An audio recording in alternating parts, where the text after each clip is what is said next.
Following the unpleasant demise of Charlie Kirk, the political right is self-righteously claiming that debate is over. They are trying to use the killing as an excuse to embrace dogmatism completely. We tried to debate them, and they killed us for it. That is the narrative they are pushing. It is wrong on both counts. They did not try to debate the left. For God's sake, they have been deporting pro-Palestine protesters. They believe in debate only insofar as they can use it to promote their authoritarian cause. That is the reality. And Kirk was killed by a deranged individual. He was not killed by the left. And if we are going to use that collectivist logic, the right can take full responsibility for the countless mass shootings that their supporters have committed. This collectivist logic does not end well for the political right.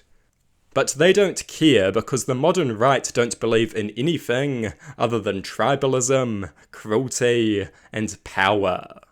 If you regard a single act by a single individual as an excuse to end all discourse, then you never believed in discourse to begin with. You were just a thoughtless dogmatist looking for an excuse. That is the reality. These losers are being overly dramatic, attempting to turn this event into the end of an era. Now they will pretend that they are above the left. When they had nothing to say about a MAGA lunatic murdering a Democratic lawmaker in Minnesota just weeks ago. They had nothing to say about Trump's deranged goons violently attempting to overturn the 2020 election. Of course, Trump pardoned them for this disgusting violence.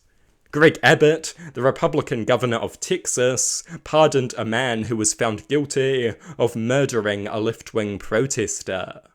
And now these soulless demons are going to lecture the left about decency. Left-wing leadership has universally condemned this foul killing. In contrast, right-wing leadership have repeatedly pardoned those who commit political violence for the right. We saw that with the January 6th riot. We saw that with Greg Abbott pardoning that murderer. These people have no values. We have spent years pointing out the hypocrisy, and they do not listen.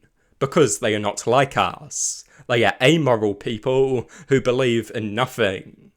By all means, refuse to participate in discourse, but don't delude yourself into thinking that this is a matter of principle. If a single murder was all it took for you to abandon discourse, then you never believed in discourse to begin with. It is that simple. This murder is a reminder of the importance of discourse. If you abandon it, you adopt the sentiment of the shooter. That is the reality. You become the very thing that you claim to despise. Only an amoral, valueless hack engages in such a thing.